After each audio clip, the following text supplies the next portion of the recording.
민속야담을 찾아주셔서 감사드립니다. 항상 행복한 일들이 가득하시길 기원할게요. 조선시대 사랑 이야기 시작합니다. 옛날 옛적 전라도 남원부에 새로운 부사가 부임해 왔습니다. 이름은 윤태형. 높은 관직에 올랐지만 실은 집안의 부와 권세 덕분이었지요. 능력은 없고 욕심만 가득한 인물이었답니다. 이번 고을은 어떤가? 부사나리, 남원부는 풍요로운 곳이옵니다. 윤 부사는 정사는 뒷전이고 연일 잔치를 벌였습니다. 기생들을 불러 술과 노래로 밤을 지새우니 백성들의 원성이 자자했지요. 또 잔치라니 우리가 낸 세금으로 저러고 있으니. 쉿! 조용히 해 부사께서 들으시면 큰일 나. 기생들은 화려하게 치장하고 잔치에 나가느라 정신이 없었고 백성들은 잔치에 쓸 음식과 술을 바치느라 신음했답니다. 하지만 윤 부사는 아랑곳하지 않았지요. 가장 예쁜 기생을 곁에 앉히고 술잔을 기울이며 밤마다 흥청망청 놀아났습니다. 하하, 이래서 관직이 좋은 거야. 그런데 얼마 못 가서 윤 부사는 기생들에게 실증을 느꼈습니다. 매일 보던 얼굴들이 이제는 지루했던 것이지요. 이방, 이 고을에 기생 말고 다른 미인은 없는가? 그게 이방이 머뭇거리자 윤 부사가 소리를 질렀습니다. 빨리 말하지 못할까? 사실 한 분이 계시긴 합니다만 누구냐? 어서 말해봐라. 마을에 혼자 사는 과부가 있사옵니다. 이름은 명이라 하는데 이방은 조심스럽게 말을 이었지요. 마을에서 가장 아름답다고 소문났지만 아이를 혼자 키우며 정절을 지키고 있사옵니다. 그 순간 윤 부사의 눈이 번쩍 빛났습니다. 정절을 지키는 과부라고? 예, 여러 사내들이 접근했지만 모두 거절당했다고 하옵니다. 윤 부사는 입맛을 다셨지요. 오호, 그거 재미있겠는데? 당장 그 여인을 불러들이거라. 그날 밤 명희는 부사의 부름을 받고 관하로 갔습니다. 부르셨사옵니까? 명희가 들어서자 윤 부사는 눈이 휘둥그레졌습니다. 저런 미인이 중년의 여인이었지만 어찌나 아름다운지 젊은 기생들보다 훨씬 눈길이 갔지요. 윤 부사는 침을 질질 흘리며 명희를 옆에 앉혔습니다. 어서 오시오. 여기 앉으시게. 윤 부사는 명희를 옆에 앉히고는 슬금슬금 손을 뻗었습니다. 치마 밑으로 손을 넣어 허벅지를 만지려 하는 것이었지요. 아, 명희가 깜짝 놀라 움찔하며 술잔을 쏟아버렸습니다. 이런, 조심하시지. 송구하옵니다. 부사나리. 명희는 재빨리 다리를 움직여 윤 부사의 손을 피했지요. 하지만 윤 부사는 포기하지 않았습니다. 계속해서 손을 가져다 대고 명희는 계속해서 술을 쏟으니 결국 명희의 옷은 흠뻑 젖고 말았답니다. 송구하오나 옷이 다 젖어 이만 돌아가야겠사옵니다. 그래. 오늘은 가보시오. 윤 부사는 명희가 일부러 술을 쏟았다는 걸 알았습니다. 하지만 그것이 오히려 그의 욕망을 더 부채질했지요. 그래, 쉽게 얻으면 재미가 없지. 천천히 즐겨볼까? 다음 날도 그 다음 날도 윤 부사는 명희를 불렀습니다. 하지만 명희는 매번 꾀를 부려 빠져나갔지요. 오늘은 몸이 불편하옵니다. 아이가 아파서 돌봐야 하옵니다. 집에 급한 일이 생겼사옵니다. 그럴수록 윤 부사의 욕정은 더욱 커져갔습니다. 반드시 저 여인을 내 것으로 만들고야 말겠다. 그러던 어느 날이었습니다. 하늘에 구멍이 뚫린 듯 거센 비가 쏟아져 내렸지요.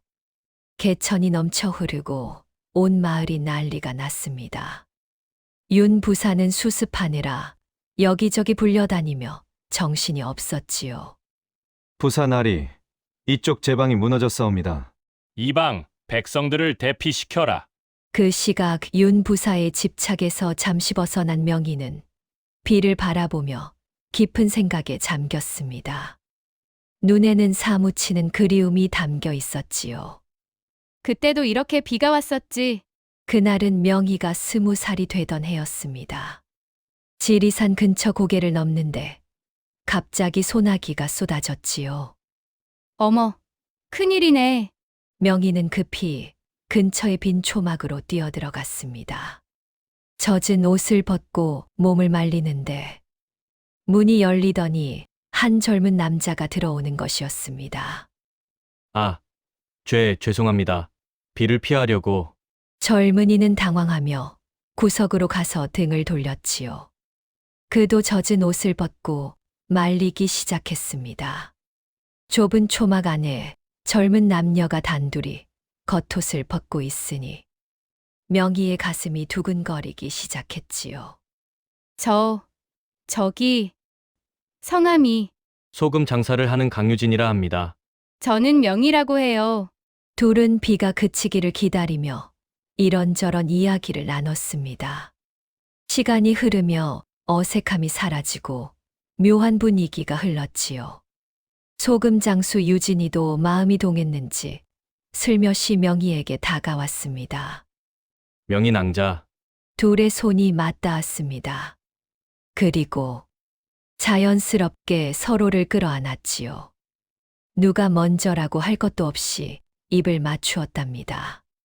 소금 장수 유진은 명희가 첫 경험이라는 말에 손가락으로 한참을 헤집다가 슬며시 부풀어 오른 커다란 것을 가져다 댔답니다.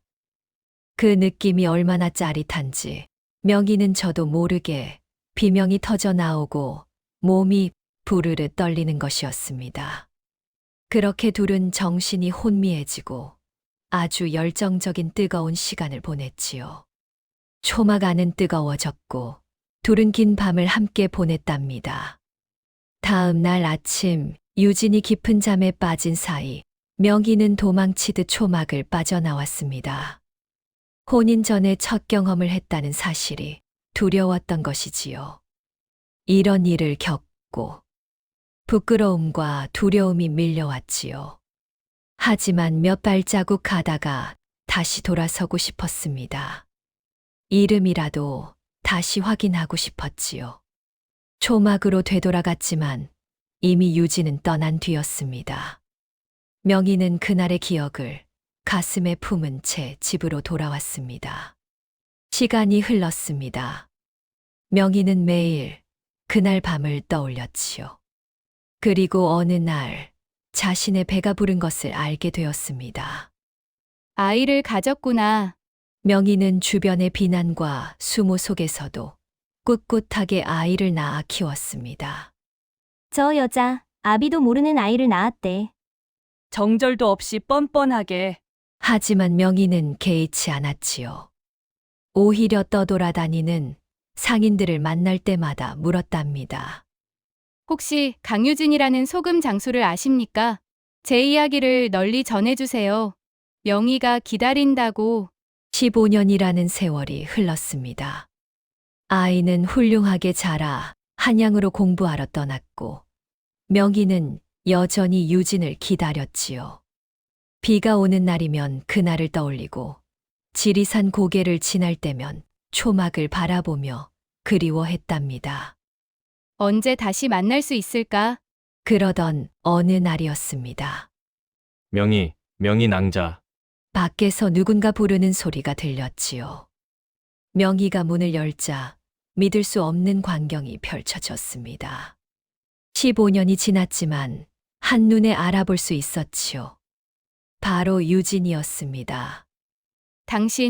당신이 명희, 드디어 찾았소.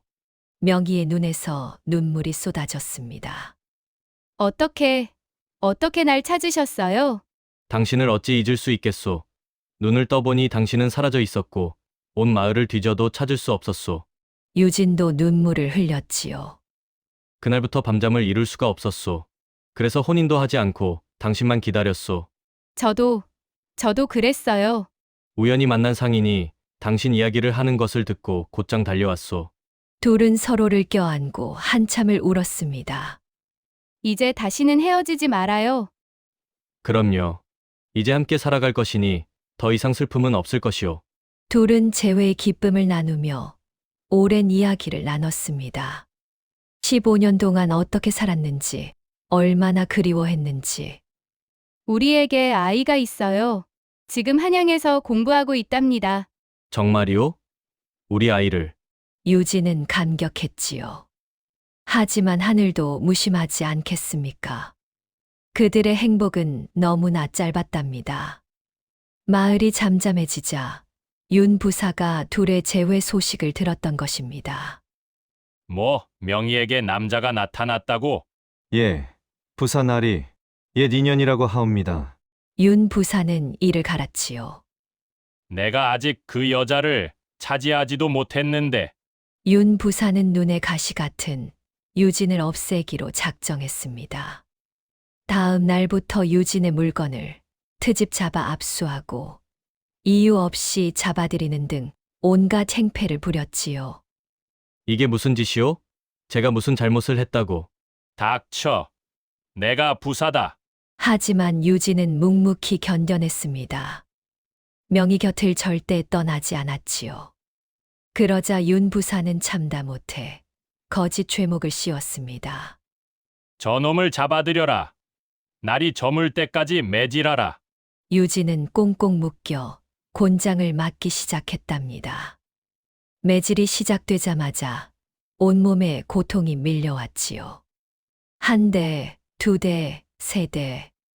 곤장은 쉴 새 없이 내리쳤고 옷은 피로 물들었습니다. 멈춰. 제발 멈춰. 멀리서 명희의 비명 소리가 들려왔습니다. 마을 사람들의 급한 전가를 받고 달려온 것이었지요. 이게 무슨 짓이에요? 유진은 이미 만신창이가 되어 있었습니다. 명희는 유진이 질질 끌려가는 것을 보고 곧장 부사에게 달려갔지요. 부사날이 명희가 윤 부사 앞에 나타나자 그는 음흉하게 웃었습니다. 오, 왔구려. 자네 남자가 제법 아픈 매를 맞았을 텐데. 도대체 왜 이러시는 겁니까? 그 사람이 무슨 죄를 지었다고. 죄? 내 마음을 불편하게 한 죄지. 윤 부사는 명희를 훑어보며 말했습니다. 자네만 내 말을 들어준다면 저 남자를 풀어주지. 어떤가? 무슨 말씀이십니까? 나와 하룻밤을 보내게. 그럼 저 남자는 풀려날 수 있어. 명희는 어이가 없었습니다. 고작 그런 이유로 사람을 반쯤 죽여놓다니 거절하겠사옵니다. 명희는 단호하게 거절하고 돌아섰지요. 집으로 돌아온 명희는 밤새 고민했답니다. 어떻게 해야 하지? 윤 부사의 제안을 받아들이지 않으면 유진은 곤장을 맞아 죽거나 평생 옥에 갇힐 것이 분명했습니다. 15년을 기다려 겨우 만났는데 이럴 수가. 명희는 눈물을 흘렸지요. 그 사람을 구하려면 내가 희생해야 되겠구나. 명희는 결국 비장한 결심을 했습니다. 다음 날 밤 명희는 관아로 향했습니다. 오, 왔구나. 윤 부사는 환하게 웃으며 명희를 맞이했지요. 어찌나 음란한 상상을 하며 기다렸는지 그의 아랫도리는 불룩해져 있었답니다. 윤 부사는 명희를 침대에 눕히고 제 옷을 벗었지요. 내 거대한 것이 들어가면 정신이 혼미해지고 몸이 부들부들 떨리는 것이 내일부터는 매일 밤 나를 찾게 될 것이다. 부사는 끝까지 명희를 희롱하며 위에 올라탔지요. 명희는 눈을 질끈 감고 소금 장수 유진만 생각했지요. 이것만 참으면 그가 아프지 않을 것이니라. 이것만 참으면 그가 옥에서 풀려날 것이니라 하면서 말입니다. 그렇게 명희는 부사에게 거칠게 범해지고 부사가 제풀에 지쳐 골아떨어지자 집으로 돌아올 수 있었습니다. 믿고 싶지 않은 현실에 하염없이 눈물만 흘렸지요. 그 더러운 자와 하룻밤을 보낸 사실이 견딜 수 없이 끔찍하여 차마 소금 장수 유진을 볼 면목이 없었답니다. 지혜롭지 못해 몸을 바치다니 내 어찌 그를 마주할 수 있단 말인가. 명희는 유진이 풀려나기 전에 마을을 떠나 버렸습니다. 어디로 가야 할지도 몰랐습니다. 그저 발길 닿는 대로 걸었답니다. 한편 부사는 약속대로 유진을 풀어주었습니다. 내 여인의 맛이 참 좋더구나. 자네 여자가 자네를 구하려고 헐레벌떡 뛰어와 몸을 바쳤는데 어찌나 황홀한지 너를 안 풀어 줄 수가 없겠더구나. 이게 무슨 소리입니까? 풀려났다는 기쁜 소식을 전하려 했는데. 이게 다 그녀가 소중한 몸을 바친 대가라니 유진은 가슴이 찢어지는 것 같았습니다. 힘없는 자신이 너무나도 밉고 원망스럽고 딱 죽고만 싶은 심정이었지만 본인은 심정이 어땠는지 감히 상상할 수조차 없었지요. 유진은 명희가 어찌나 괴로울까 하는 걱정에 얼른 집으로 돌아갔습니다. 하지만 집은 텅 비어 있었지요. 온 마을을 뒤져도 명희의 모습이 보이지 않았지요. 그는 괴로운 마음을 누를 길이 없어 정신을 잃고 미쳐버릴 것만 같았습니다. 유진은 걸음을 멈출 수가 없었습니다. 명희를 찾기 위해 목적지 없이 하염없이 걸었지요. 옥에서 나와 바로 나섰던 터라 신발도 없이 걸어 발이 터지고 발톱이 빠졌으며 빌어먹기도 했지만 굶는 날이 대부분이었고 신세를 지기도 했지만 길바닥에 쪼그려 누워 밤새도록 추위에 떨기 일쑤였습니다. 유진은 비틀거리며 쓰러졌다가도 다시 일어나 걸었습니다. 그렇게 반년을 헤맸답니다. 유진의 모습은 사람 같지 않았지요. 옷은 너덜너덜해지고 몸은 앙상해져서 산송장 같았습니다. 지나가는 사람들이 혀를 내두를 정도였지요. 어느 날 한 노인이 유진을 보고 말을 건넸습니다. 젊은이, 몸이 안 좋아 보이는데 우리 집에서 하룻밤 쉬었다 가게나. 고맙습니다. 유진은 쓰러지기 직전이었기에 노인을 따라갔지요. 노인의 부인이 따뜻한 밥과 옷을 내주었습니다. 이 은혜를 어찌 갚아야 할지. 괜찮네. 우리는 어려운 사람을 돕는 게 일상이라네. 노인이 말했지요. 지난번에는 참 아름다운 여자를 업고 온 적도 있지. 남원에서 왔다고 했나? 그 사람도 자네처럼 남원부에서 왔다더군. 뭐라고요? 유진의 눈이 번쩍 떠졌습니다. 그 여자의 생김새가 어땠습니까? 유진은 노부부에게 명희의 인상착의를 물었고 다음 날 새벽 다시 길을 나섰지요. 명의일지도 몰라. 희망이 생기니 온몸에 힘이 솟았습니다. 유진은 노부부가 알려준 방향으로 계속 걸었습니다. 사람들에게 물어물어 마침내 그 여자를 찾아냈지요. 제발 명의이기를. 손을 떨며 가까이 다가가 보니 명희, 정말 명희가 맞았습니다. 얼마나 먼 길을 걷고 힘겹게 싸웠습니까? 유진은 심장이 멎는 것 같았습니다.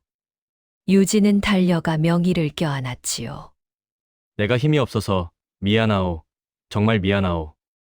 당신, 명희는 깜짝 놀라 눈을 크게 떴다가 이내 유진의 가슴에 얼굴을 묻고 울음을 터뜨렸습니다. 갈 곳 없이 떠돌다가 계속해서 떠오르는 그날 밤의 수치스러움과 두려움에 죽음을 결심했었죠. 마지막으로 아들의 얼굴은 보고 죽어야겠다 싶어 한양에 가는 길이었는데 그이가 여기까지 따라오다니요. 명희는 유진의 진실되고 처절한 사랑을 느끼고 다시 살아갈 용기와 이유가 생겨났답니다. 그렇게 유진과 명희는 나갈 때와는 다른 마음으로 집으로 돌아올 수 있었습니다. 다시는 헤어지지 말아요. 그럼요. 이제 평생 함께할 것이오. 하지만 명희는 여전히 괴로워했지요. 밤마다 악몽에 시달리고 잠결에 비명을 지르곤 했습니다. 유진은 그런 명의를 보며 분노가 치밀었습니다. 권력을 이용해 자신을 옥에 가두고 그 굳세고 당찼던 명의를 이렇게 만든 부사를 용서할 수 없었습니다.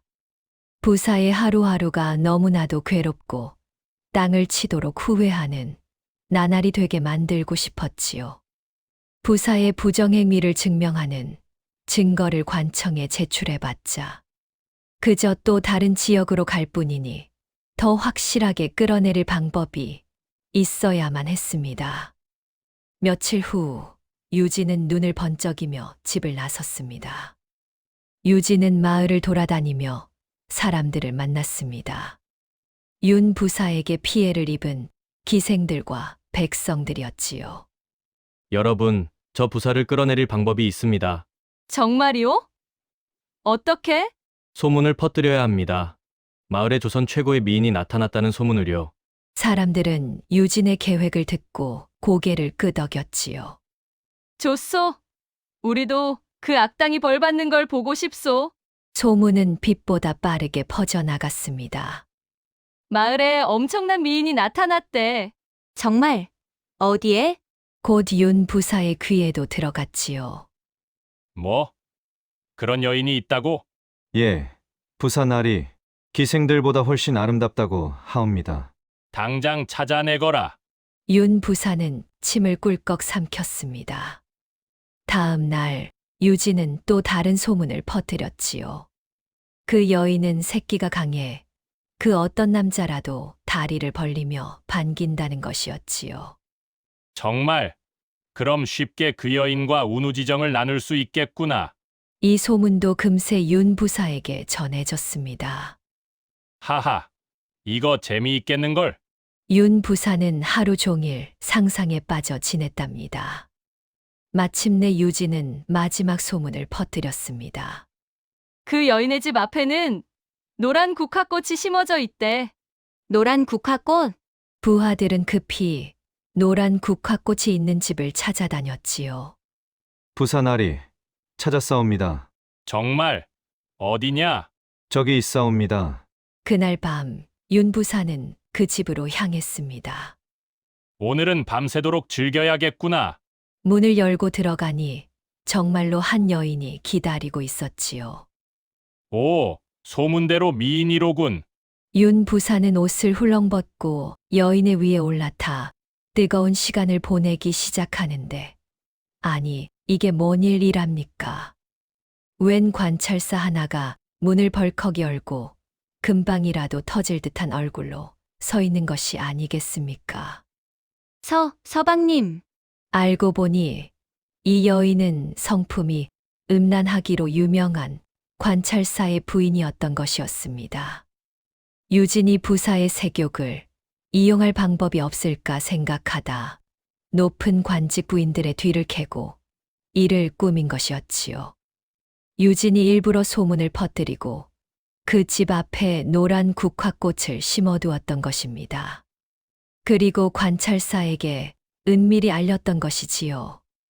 이게 무슨 짓이냐? 관찰사는 분노로 온몸이 떨렸습니다. 당장 저놈을 잡아라. 윤 부사는 꼼짝없이 잡혀갔지요. 내 부인을 범하다니 용서할 수 없다. 관찰사는 끝없는 매질을 명령했습니다. 날이 밝을 때까지 곤장을 쳐라. 윤 부사는 밤새 곤장을 맞았습니다. 일평생 귀하게 자란 몸이라 비명을 지르며 통곡했지요. 살려주시오. 제발. 하지만 관찰사는 멈추지 않았습니다. 더 세게 쳐라. 얼굴은 눈물과 콧물 범벅, 몸은 피범벅이 되었답니다. 소문은 삽시간에 퍼져나갔습니다. 부사가 다른 관찰사의 부인과 세상에 저런 파렴치한. 윤 부사는 고개를 들 수 없었지요. 관찰사는 분이 풀리지 않아 계속 윤 부사를 고문했습니다. 주리를 틀거라. 멍석을 말아라. 며칠을 두들겨 맞으니 윤 부사는 정신이 나가버렸지요. 몸도 불구가 되었답니다. 관찰사는 정신 나간 윤 부사를 그냥 길거리에 내던졌습니다. 저런 쓰레기는 옥에 둘 가치도 없어. 윤 부사는 부모에게도 가지 못하고 평생 거리를 떠돌며 비참하게 살았답니다. 윤 부사가 몰락한 후 마을은 다시 평화를 되찾았습니다. 명희와 유진은 정식으로 혼인을 올렸지요. 이제 정말 행복하게 살 수 있겠어요. 그럼요. 우리는 평생 함께할 것이요. 둘의 아들도 과거에 급제에 출세했답니다. 명희와 유진은 오래오래 행복하게 살았지요. 옛말에 사필귀정이란 말이 있습니다. 모든 일은 결국 옳은 이치대로 돌아간다는 뜻이지요. 윤 부사의 욕심과 권력 남용이 결국 그의 몰락을 가져왔고, 명희와 유진은 오랜 시련 끝에 진정한 사랑과 행복을 찾았답니다. 이것이야말로 사필귀정이 아니겠습니까? 악은 반드시 벌을 받고 선은 반드시 보상받는 법입니다. 우리도 항상 옳은 길을 걷고 있는지 스스로를 돌아봐야겠습니다. 오늘의 이야기는 여기까지입니다. 끝까지 시청해 주셔서 감사합니다. 오늘의 이야기가 재미있으셨다면 구독과 좋아요 꼭 눌러주세요. 그럼 오늘도 행복하고 즐거운 시간 되세요.